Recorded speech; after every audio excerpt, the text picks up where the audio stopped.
Well, forgive my messy desk here, but it is what it is. I'm really happy with this thing so far. I had it charged 100%. It's down to 93 now, but I charged everything in the house. I got a flashlight on there now, right here. And this one, my laser pointer. I charged my laser pointer. My other flashlight. Charged my phone. 2 phones I charged full. What else? I don't know. Everything I can think of I'm charging. So it's down to 93% after all that. There's quite a bit of charging going on here. This is the last thing I got to charge. It's almost done. So yeah, I'm really liking this. It's so nice to be able to pick something up like that. And like if I want to go out and sit on a porch, I can just pick that up and take it with me. Sit out on the porch and charge all my devices. I looked on Harbor Freight has a 100-watt solar panel for $100, so next time I get paid, I'm gonna go snag one of those, and then I can put that out on the front or the back porch and charge this up for nothing. I don't know about saving, how much it's going to save on electricity bill, but it'd be nice to know that you can do all that stuff without being on the grid. You can still keep everything charged, and I'm going to try it on my TV and my wireless router here tomorrow, see how that works. Okay, that's part of my testing and review here. It's going to takes a while to do these. So far I'm liking it. So here I'm charging one of my radios. It's a Baofeng UV5R. It's a ham radio, technically, but I use it more or less as a scanner. But so I'm using the AC outlets to charge it. You can see it's got a red light. It's not charged fully yet. It'll turn green. But it has 92% left. That's after I charged all my flashlights and phone and everything else I could find. And the 32 means, or the 31 means that this is pulling 4 watts. That means that you could charge this for 31 hours if you had, you won't, because it don't need to be, but that's what power draw is. You could run this constantly for 31 hours. If you know what I mean. It's confusing, but anyway, that's the AC outlet. All you do is plug it in, and you push this button once to turn the machine on, and then you push it again, and you'll get this display right here. And if you want to use USB ports, you push that button, or this cigarette lighter, you push that button. And you can run all 3 at one time. But we're going to charge up the Baofeng radio. These are cheap, and they're good radios. They're only around $30. And I think everybody should have one. You can set it up as a scanner. You can use it as an FM radio. And communications will be really important in a long-term power outage. So there's that. Here's something I really like about this, is I'm just sitting here at my desk, and I have my radio plugged in, charging my radio, USB-C to C port. And I have my iPhone here plugged in on the other USB. So I'm charging 2 devices at one time. And I don't have to fiddle with those stupid wall, you know, the household wall outlets. And I can just sit right here and charge my devices up without having to go through all that stupid wall outlet plug-in blocks and all that. So it's working really good for that.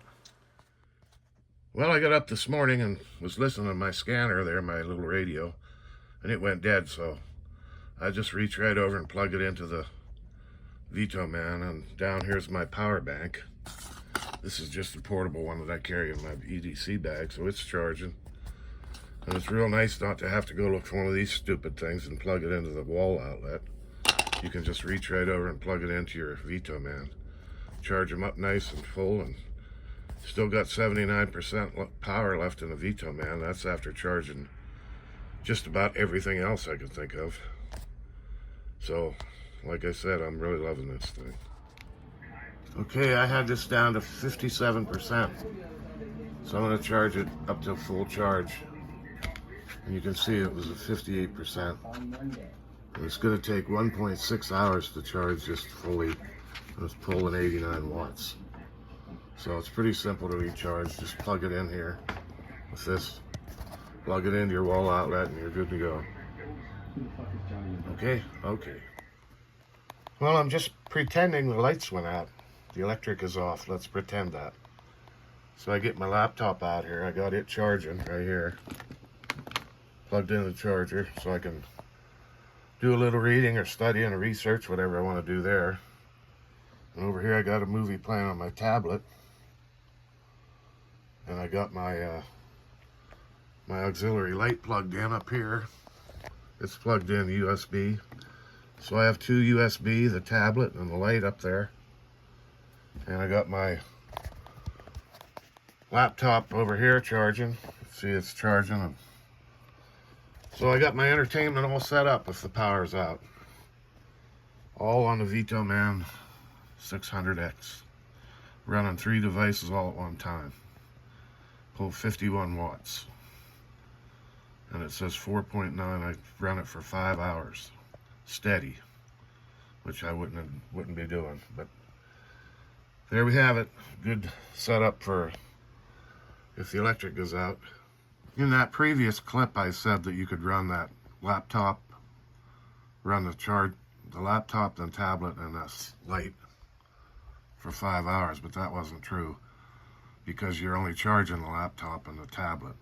So once they were full, you'd be unplugging them from here, and you can run either the laptop or the tablet for at least a day steady without having to recharge. So, but here's showing this, just running this light, which lights up the whole room. You run that for 80 hours. See that? 5 watts, 83 hours.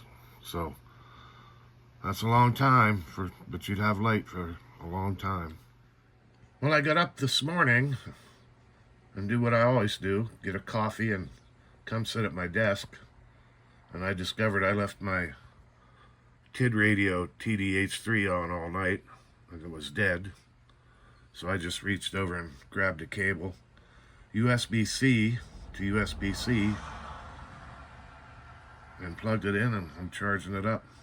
Thankfully, most things now are going to USB-C, and this has a USB-C plug-in plus 3 USB-A, I think they call it. Anyway, so that's real convenient. I didn't have to mess around and find an outlet or whatever. Just get that plugged in and get it charged up. Okay, here's a test on my coffee maker. I want to see if the VTOMAN 600 will run my coffee maker. My coffee maker is 1,000 watts, and the VTOMAN's only 600 watts. But it has some sort of technology that allows it to run up to 1,200 watts. And what I found is it'll do it, but it takes a lot of the battery. So we're going to take a look here. We're going to plug it in, my coffee maker, and we're going to turn it on. And then we're going to start the coffee maker here. Wait a minute, we can't do that. We got to do this. What do we got to do? Hold on. There we go. Now we got it. So the fan kicked on for a little bit. So there we go. Coffee maker's on, and it's running. And see, there's 83% battery left. I expect it to take a lot of the battery to run the coffee maker, but we'll see. once the coffee's done. I'll be back. Well, there we have it. It did run the coffee maker. It just has to drip down. It's finished. But it really took a lot of battery. It was what, at 83? Now it's down to 21. So their claims are true that it will run over 600 watts. I don't know what their technology is, but they say it'll run up to 1200. But you can see it took an awful lot of battery power. Now it's at 1 watt. I guess that's probably just running the heating unit down here. But it worked. I wouldn't recommend doing it. And I wouldn't have to, because I would use, in a power outage, I would use my propane stove. But there you go. So I'm going to take that off and charge it back up. Okay, that's it for today. I'll have more coming on the 600X in a few more videos. Stay tuned for that. So stay frosty. Dale out.